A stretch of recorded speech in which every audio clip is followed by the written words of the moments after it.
audio thing, I feel like. Yeah, I think we're fine. I think we're good, dude. It's going up to me. That's going up to you. We should be all right, bro. It feels good, dude. Well, thank you for coming on the pod, dude. Thanks for having this has me, been bro. like a long time coming, because we're doing this at an interesting time, I think, because sun's out. It's cold finally here up at school. Oh, and you love when the weather. I've only known you for a short time, but you love when the weather changes, bro. I love it because it's the holidays. It's Thanksgiving. I'm a big holiday guy, as you know. And you're a tradition guy, dude. I am, dude. I can't wait to go home and do my Thanksgiving traditions and then put up the Christmas tree after Thanksgiving. I'm excited. But we're doing it at that time. We're a week removed from the election, which was crazy. That was a crazy week. It was a crazy week. Right? I mean, I want to talk about your involvement with like the TOP thing in a minute here. Like, just doing that, and then you're doing Whiteout this weekend too, aren't you? I am, yeah. Are you announcing? Oh, yeah. Me and Kenny. He's play-by-play, I'm color, so... No way. I probably should have gotten some stuff done today, but there's still time in the day. It's only like 3:30. You'll have time. You know? Yeah, but it's a little bit of a packed day, but I'll figure out a time. No, well, again, I appreciate you taking the time to do it, to do this podcast with me. So all right, so Paulie, we've known each other for the viewers out there. Paulie and I have known each other for literally like 4 months? Technically, just this semester? Technically. 3, 2? Technically, I've known you for a year because we had that class for bulk. Right. But I never knew you. Right. And then you studied abroad. I met you at the formal we had last year.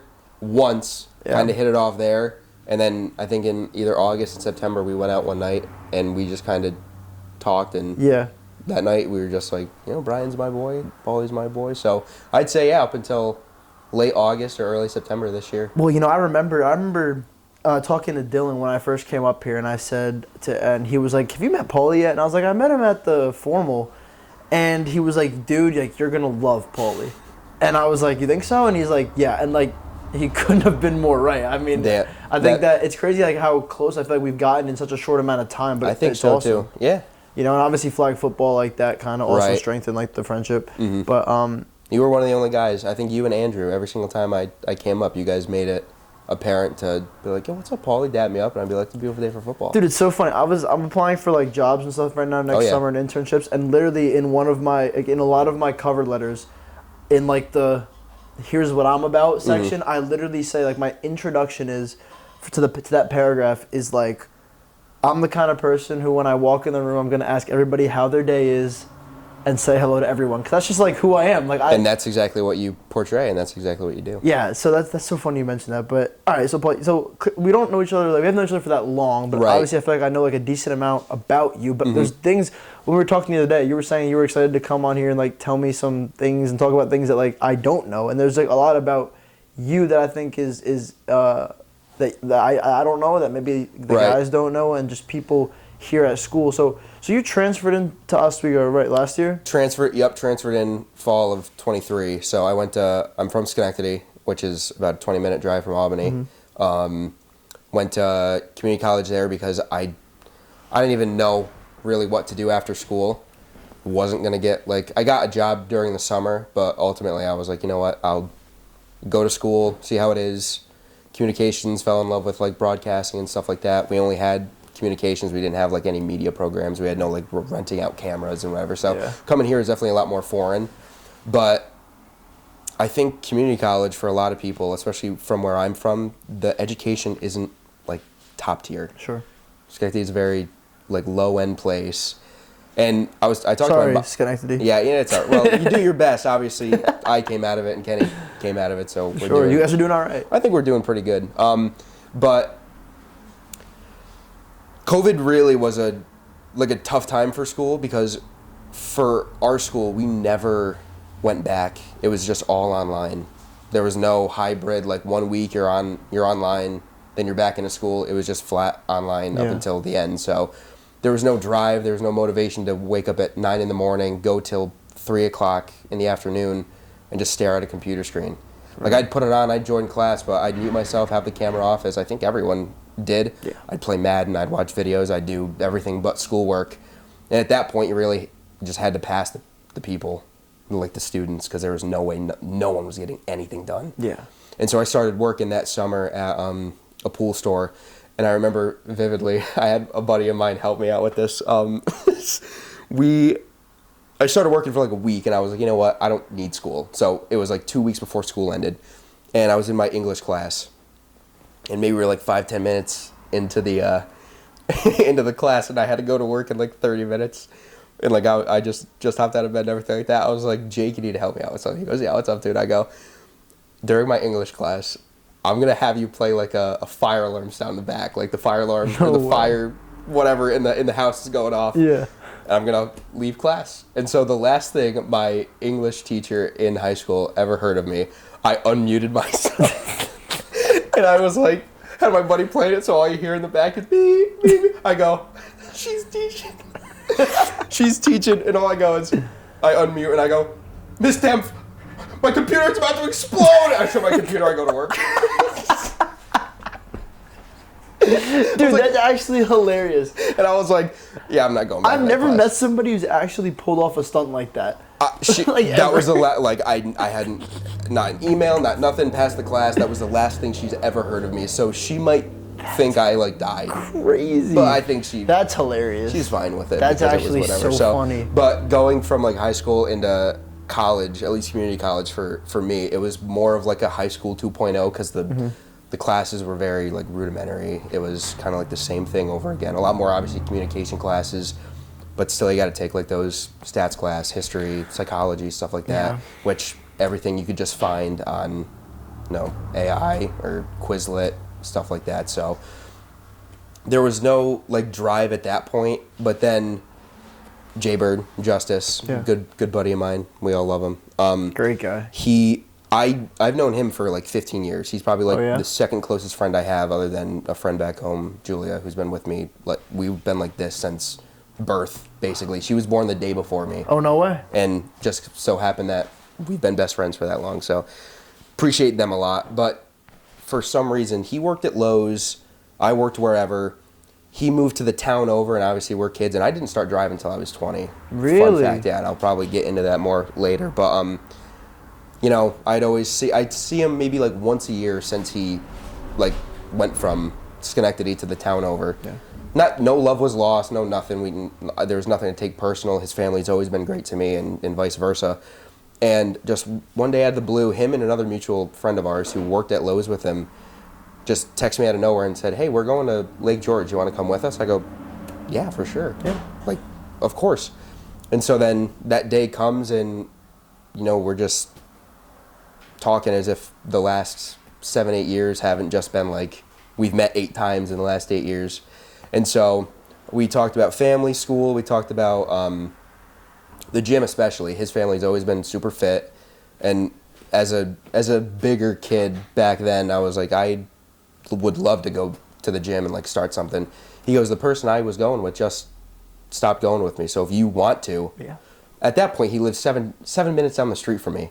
So this could have been figured out a long time ago. Right. If I just was like, oh yeah, like where are you living? He goes, well, here. I go, that's a lot closer than I thought. And so from there, we went to the gym probably 4 to 5 times a week up until we moved to Oswego. But to counter that, he was asking me, what are you going to do after community college? I go, I'm probably going to further my education. I don't think that an associate's degree is anything to kind of write home about and stuff like that. And so he was like, well, I'm going for zoology, and there's a place, Oswego, that has probably one of the best programs for it. I was like, that's cool. He goes, so what do you plan on doing? What's up, Dylan? Oh, hey, yeah. Dylan. And so I was like, oh, that's cool, whatever. And he was like, what do you want to do? I was like sports broadcasting, always been cool to me.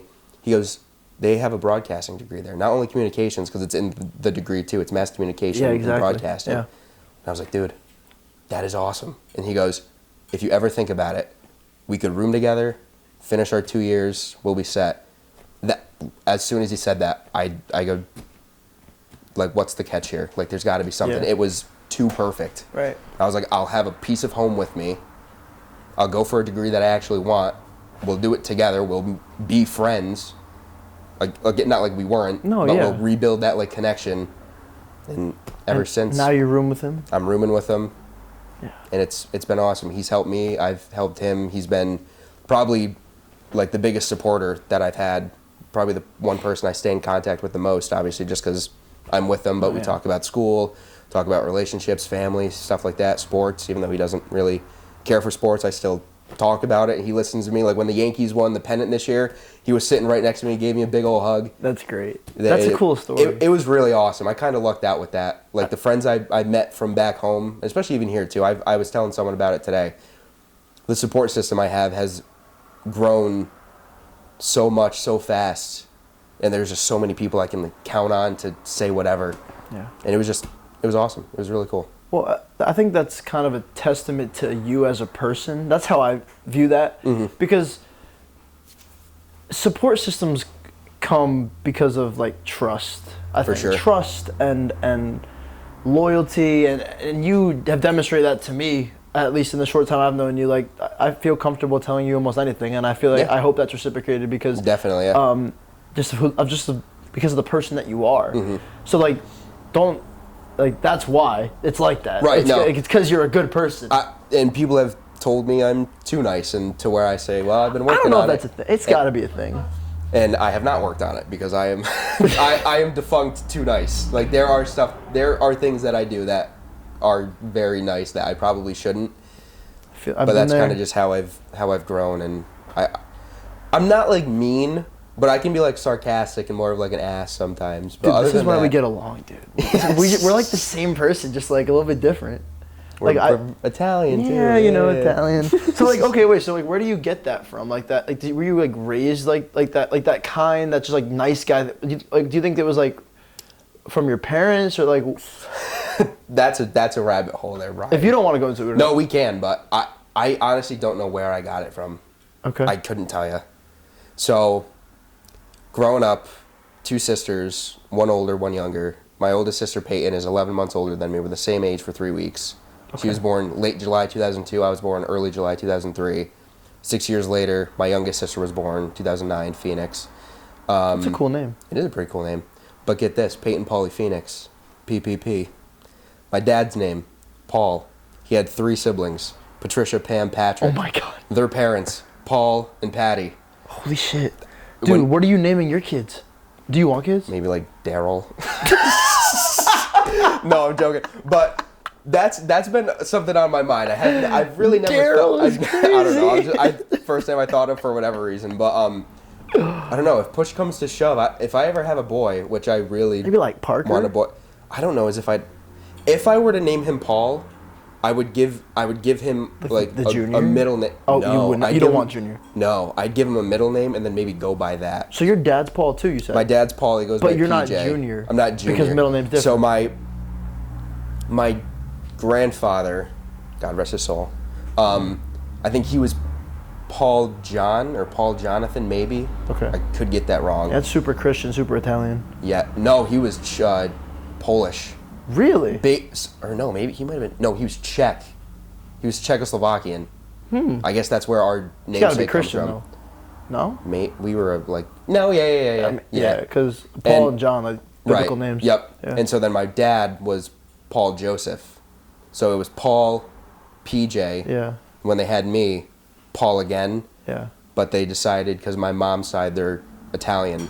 Right. Put the IE at the end, give him Paulie. Yeah. So, and I'm Paul Robert. Right. After my grandfather's name was Robert on my mom's side. So my mom's dad was Robert. So your mom was like, all right, we got to get some of my family in here. We got to get something in there. Yeah, we got to get some of the Italian genes. Right, exactly. So I'm, whatever European country you want to name, I'm probably am it. But it's Italian, Irish for the most part, Polish, Czech.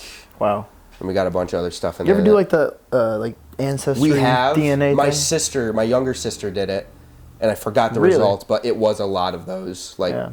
So my mom's maiden name is Sheridan, very Irish. Mm-hmm. My grandma on my mom's mom, her last name was Pomato, spelled like tomato but with a P. Could have been Paulie Pomato, which would have been awesome. That's so funny. My Baidy, which is my last name now, I believe is Czech, and my grandma on my dad's side, I believe her maiden name was Buzek Buzek, which is Polish. Yeah. So just combined all of those, you get me, whatever. Dude, you're like the entire like. I'm every flag, dude. Like, I know. You know all the we at our school we have all these flags hanging up. Oh yeah, I know. That's you. You're just every single one. Just kind of like wave my hand around and there we go. Oh, dude. But So growing up, you were saying. Yeah. And I'm not sure. I've told a couple people. Not sure if it ever gotten around you, but my family struggled with alcohol for a while, for like a big time. Like my dad is still kind of struggling with it, but he's been in like a halfway house, which is just somewhere you stay for about like 6 to 8 months to just, it's like rehab basically, but more of in like you're in a house instead of like a rehabilitation center. Yeah, I'm familiar. And so my mom sobered up when I was born, not even when my sister was, but once I was born, I think maybe the first month I was born, she went into rehab or something like that. But I'm not too sure, so don't quote me on that. No. She was good for about 12, 13 years. When I started middle school, she started up again. She was a bad drunk. Yeah. She was a terrible, like, bad. She would, like, go out, come home at, like, 4 in the morning, and she would have, like, Coors Light, and she would just drink half, forget about it, and then that was her routine. So there were, by the morning, she'd have like 12 cans that if you were to put into a pitcher, it would be full. But she would be like that, like crappy drunk, and it was just not a good time. Yeah. So family struggled with that.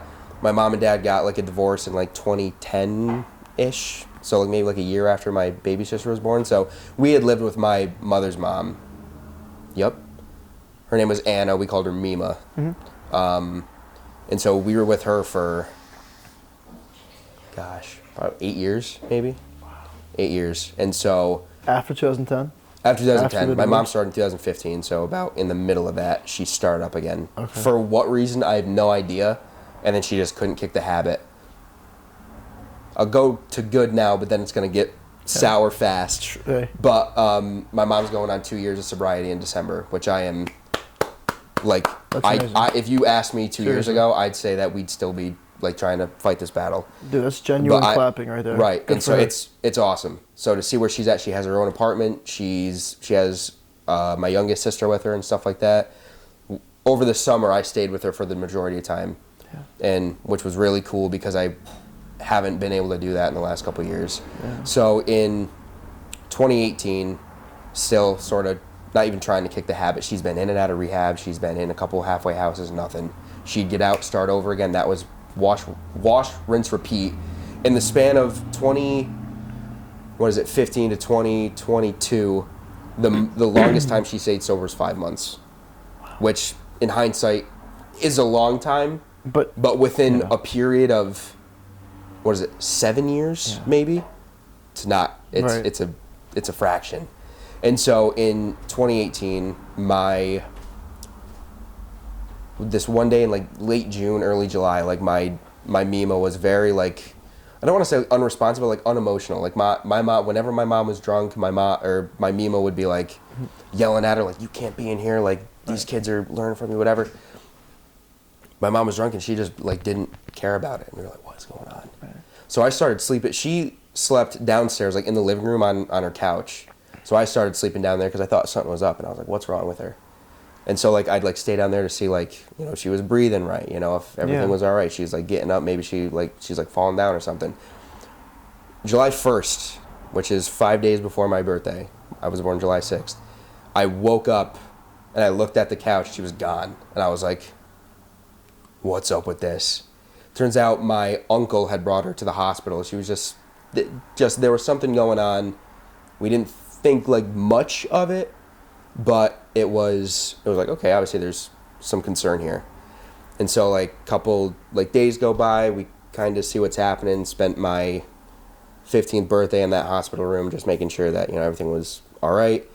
I believe, I can't remember what it was, but she had some form of cancer, whether that be brain or breast or whatever. But earlier in the decade, maybe like 2011 to 2013, she had breast cancer twice. Oh God. Beat it, and then like 5 years later, kind of happened again, and it was like, wow. Yeah, dude. So cancer's no joke. Warrior through and through, and that like cancer sucks. Like you ask anyone. Yeah. I think anyone at least knows someone or knows of someone who has it, or had it, won the battle, lost the battle, whatever it is. Yeah. It's a tough thing for like a family member, and a pretty solid one at that. Yeah. Because she was my parental figure for like 3 years, but even so, she's always been like someone to confide in. Yeah. And so she felt just as bad for us as we felt bad for her, having to deal with like my mom and stuff like that. So a couple weeks go by and it just, nothing's getting better. And so being like 14, 15, you're kind of fearing for the worst. You're keeping the faith, you know, you're praying every night. And then July 20th, we hit the fan, dude, like bad. And so I had a good buddy of mine. I've known him for, at that point, I think I've known him for like a year or two. Now I've known him for about 9-10 years, which is crazy because time has flown by. It's ridiculous. His name is Jake. And throughout the process, he lived like right near the hospital, so he wouldn't care. Like him and his dad would like come pick me up, so I could just like hang out and stuff like that. And I've only hung out with him like at his house only a handful of times. And his dad, you met him, Papa Nate. That was Papa Nate, oh, Steph, yeah, and all I did them. meet him. Yeah. So you probably met Jake too. Probably. The part like whatever. Yeah. But he was going to the city the next day, and he knew everything of what was happening. His dad was aware and everything like that, and he was just like, dude, like, we know what you're going through. Just take a break, have some fun. We're going to the city tomorrow if you want to join us, whatever. So I like pull my family aside. I'm like, hey, like they want me to go with them. I don't know as if I should. They go, get your head out of here, have some fun, do whatever. Like don't think about this. Like do what you want. So you're 15 at this point? Just 15. Okay. So like 3 weeks. Yeah. Or 2 weeks actually, because 14, 6, 20. So Look at you. I know, yeah, look at me, big boy. So that night I'm at his house, and it was actually I don't remember the logistics of what we were like laughing at, but it was a night where we were laughing like so hard I was like crying for some reason. He completely took me out of reality for like a couple hours, and it was like that was a good time to be alive. But then it was so weird. I'm laying down in his room, and it had passed into the next day. So I think it was from the 19th to the 20th. And so no one's at the hospital. It was my aunt who was at the hospital she was the only one there. And I get ready to lay my head down on the pillow. I'm laying down for maybe like 5 minutes, and I had my phone like underneath my pillow. I hear it like vibrate. I'm like, okay. I look at it, it's my sister's, and I pick up like hysterics, dude. Couldn't understand a single thing they were saying, but I knew what had happened, and it was like, it didn't hit me until I was home. Like I got up, they said they found out from my aunt. My aunt was there at the hospital when my grandma had passed away, and I was just like, whew. So I woke Jake up. I was like, I gotta go. Like, it just happened. He was like, dude, whatever. Go across the hall in his dad's room. I go, hey, I just got the call. Like, I'm not gonna be able to go tomorrow. He goes, let us know about everything, and we'll be here for you. So my neighbor ended up picking me up. I went back to my uncle's house, and it was my uncle, so my Mima's son, and my 3 sisters. And as soon as I like walked in the door, I just said everything's gonna be all right. I sat down with him. I just started like bawling with him because there's really nothing else you could do in that time. You do? And so like the next few days were obviously rough. Like didn't really know what was going on. My mom was still a mess. You know, nothing was getting better. And so late in August, we had like people come over to the house. They were like, hey, we're with Child Protective Services. And we're like, what? Like, whoa. Holy shit. We're like, all right, how did this happen? And so we're thinking, we don't know exactly, but we might think like a neighbor called or something. And we were like, okay. And they deemed our house unlivable. They were like, we got to get you guys somewhere. We've contacted people through schools and stuff like that. They said that my sisters are going to go with one of my sister's mutual friends, like 2 streets over, if not like 3, from my mom's house. So proximity was pretty close. Excuse me. And I would go with Jake. And so I was like, okay. So the first couple weeks, they said, it's temporary, 2 weeks. You're going to be with Jake. Your 2 sisters are going to be with Ethan and his family. And I'm like, okay. When do we start? Do we like bring all of our stuff? Like, what's the process? Yeah. Kind of forgot I haven't thought about that in so long. So there was really no sort of recollection of kind of how the process went. It went smooth. Mm-hmm. But from what I can take away from that, because I was in the foster care system up until this past summer. Wow.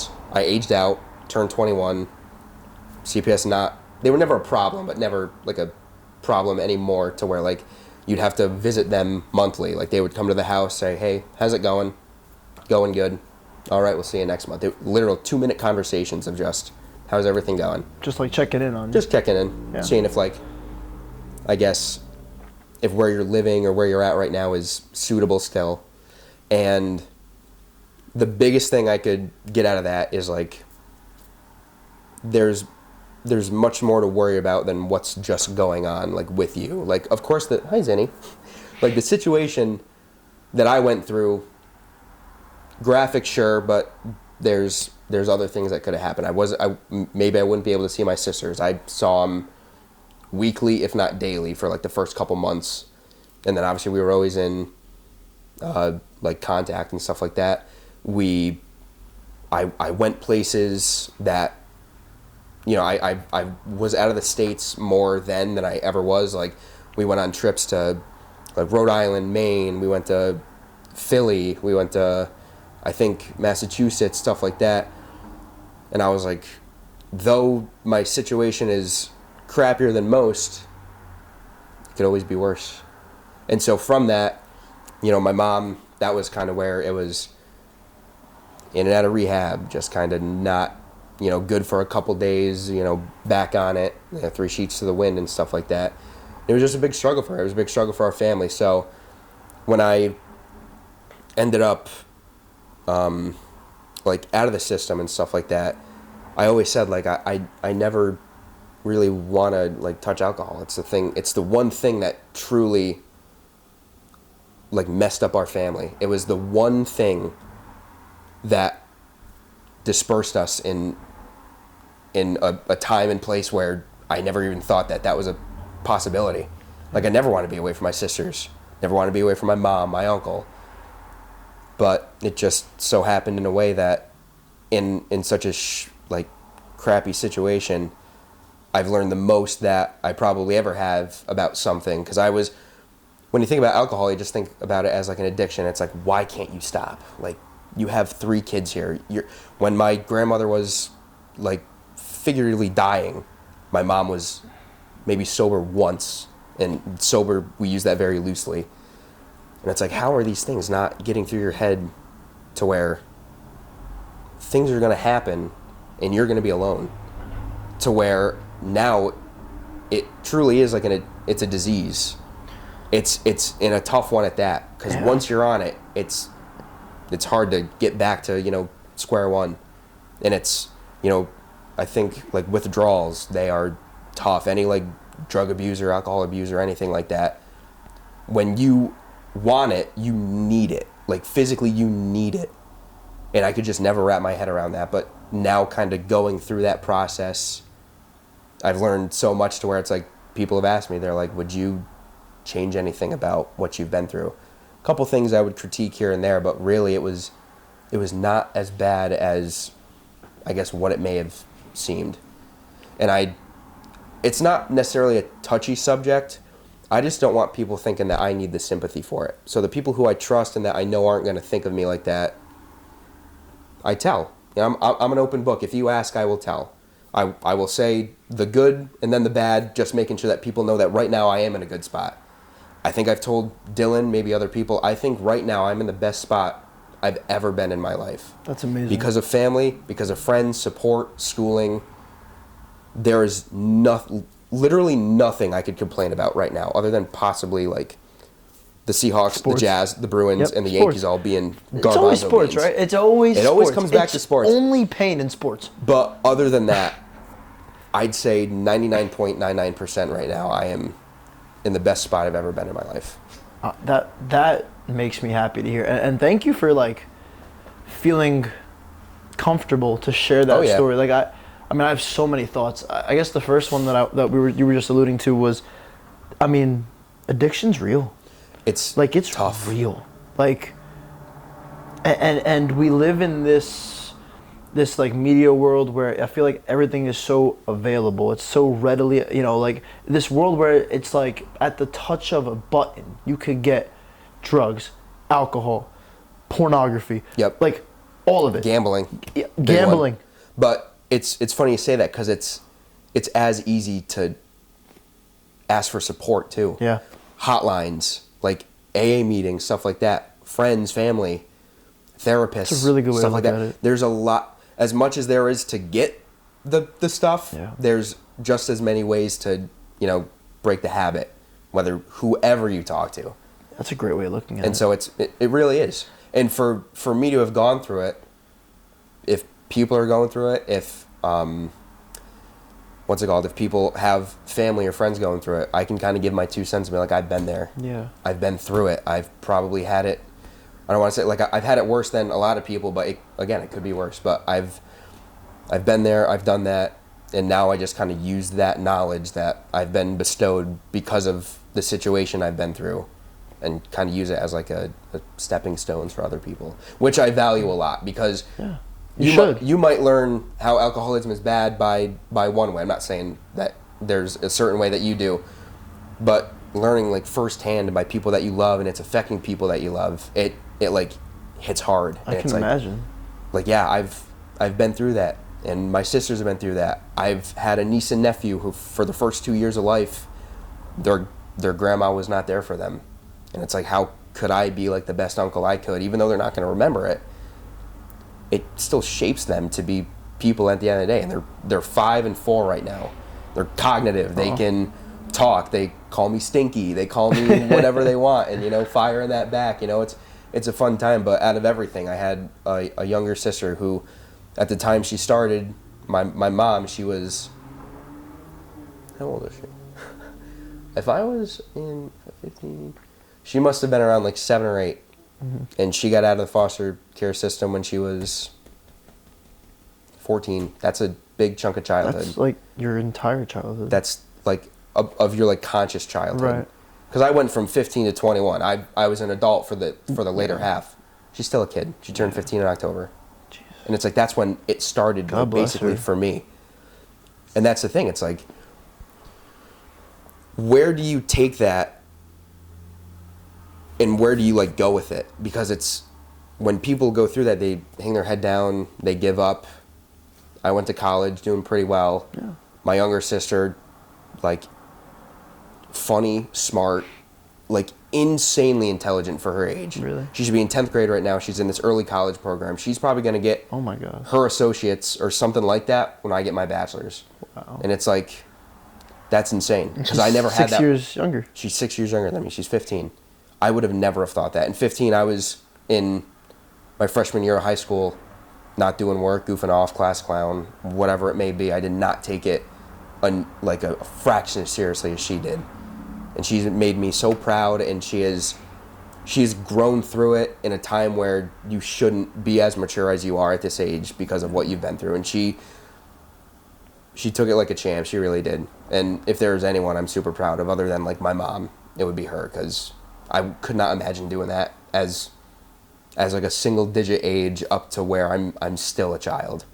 But I think you have done that in a way. I mean, first of all, yeah, that's a beautiful story about your sister, and God bless her, and all the best to her. But I mean, I think that you've also, I mean, I was gonna say before you share that story, like, to have the mindset that you've had, and to, I mean, for me, like, my kind of, I guess, turning point, anybody like close to me kind of knows this. Like for me, it was when my grandma passed away. I was in 6th grade. I just got into middle school, and I just remember so vividly, like the morning, like deja vu. Like the morning, my parents came into my room and they told me, and then I went to school. I couldn't keep it together on the bus, so I went to the guidance office, and I'm literally just like bawling my eyes out to some stranger about my grandma, and about how 3 months ago I was at the beach with her. She loved the beach, man. We had this beach house down the shore, which actually got destroyed during the Hurricane Sandy it was.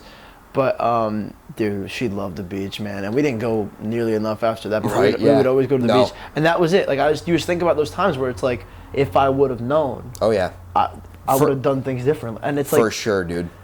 But like for me, after that mourning period and the grieving, I took that, and like I think from that point on, I literally said, I remember texting my friends, having conversations, saying like, cause I was the same way. I was like, I did well in school always actually, but I was like class clown, just kind of wanted attention from people. Just like whether it was, most of it was good attention, but like I just wanted attention. I wanted to be liked. Sure.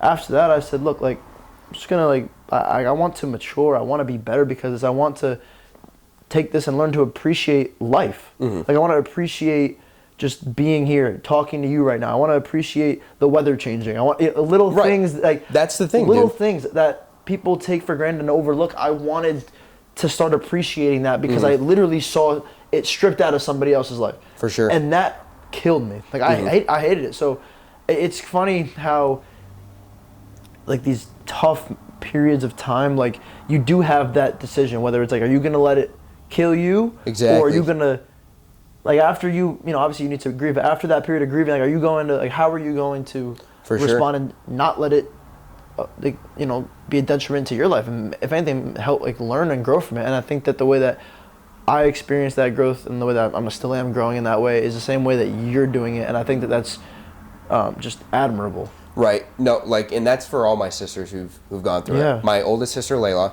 had a kid, moved to Cali, moved back to from where we're from, Schenectady, and I think she's got a stable job right now in like pharmaceutical industry. Yeah.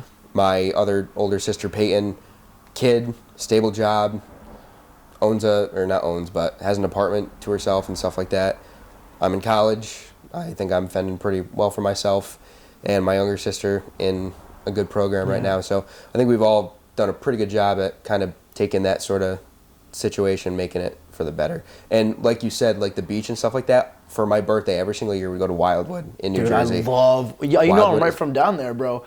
Wildwood's a solid like probably 3-hour drive south from my house. Oh snap, dude. Yeah, but it's like 5 or 6 for us. Yeah, but like it's one of those like Jersey Shore. I always go to I go to like, you know, Point Pleasant. Are you familiar? Yes. I go to Point Pleasant a lot.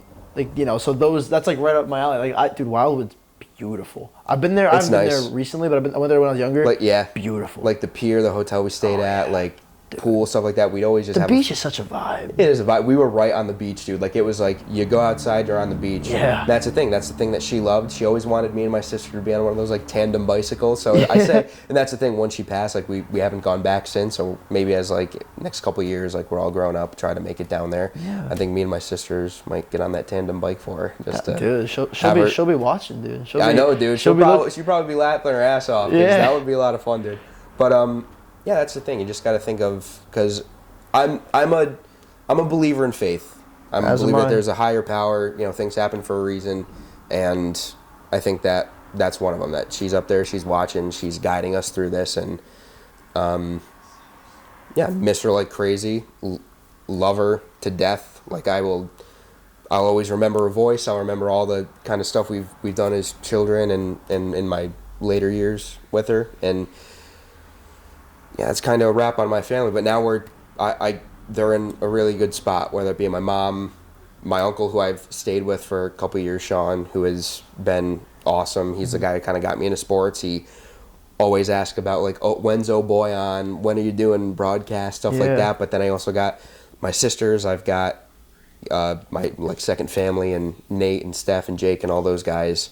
That's beautiful. And it's I love what I have now, and it's awesome. So I really wouldn't trade it for the world. That's beautiful, man. That's beautiful. Wow, that was an amazing story. Like it was, and I don't mean that in an insensitive way. No, obviously it was a deep story, but it was just you told it very well. So thank you. Sure. So, for you, right, like having gone through all those experiences, just kind of one of the questions I was thinking of when you were talking. How does your experiences growing up and your family life, how does that impact you? Like, are you conscious of like the ways that you want to raise a family one day? Like, do you think about that? Oh, sure. And I've only thought about it recently, because never really had the thought of like a relationship and everything like that.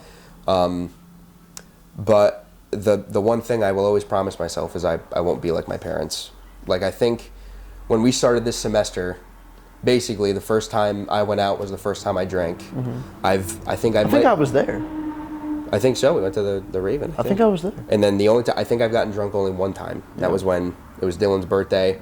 I remember everything from that night, so I didn't black out. That's the good way to be. Little dizzy here and there. We were playing darts. Might have gotten a couple in the wall, but other than that, we were having a lot of fun. But dude, where was I? Oh, you were up at his house, dude. I was. I wanted to go. Oh, you had to stay here, and we were all mad, dude. But I don't want to go. I know my limit. I never reach my limit. I'm always the DD. I always offer the ride first and stuff like that. And that's it. As long as I don't dive into alcohol, gambling is also pretty big in my family. Because if we weren't going to Wildwood, we'd go to Atlantic City, and the slot machines down there are looking pretty shiny. Oh, yeah. But I might go next year now. I'm 21. that would be fun. Going to Atlantic City. I would love to go to Atlantic City now. I would know of course. my limit. But that's important. I just wouldn't want to get wrapped up in stuff that would divide my family, because I wouldn't want to put children through that. I wouldn't want to put whatever wife I have in the future through that, and vice versa. I hope I don't get put through that situation, because that would be pretty rough on me, because I'm like, I got dealt too bad deck of cards, but you know what, I gotta play them. We go. Got the 7 deuce offsuit, and the river is showing absolutely nothing for me, and I'm like, okay, well, gotta go all in right here. Poker reference. Yeah, dude, see, I don't know poker like that. Dude. Like, I know it enough to know it was a poker reference, but I'm more of a blackjack guy. So like, then I'm sitting at 2 2s. Yeah. Like, and I just need to keep hitting. Yeah. Or maybe like a 17. Like a 14. I think 14's got to be the worst. I might be showing like a 14 or 15, and the dealer's showing like an ace or a king, and I'm like, card. Uh-oh. Yeah. I might have to hit here. So that's I would be at that point in life, but no, I think like the biggest takeaway is just don't get into alcohol, which I think I've been doing pretty good at. Yeah, no, dude, and I enjoy a drink here and there. I think if I'm with the boys, I'll have a drink. It's a social thing. When it's social, I think that's when alcohol is at its best, for me. Oh yes, like when it's a social thing. Yes.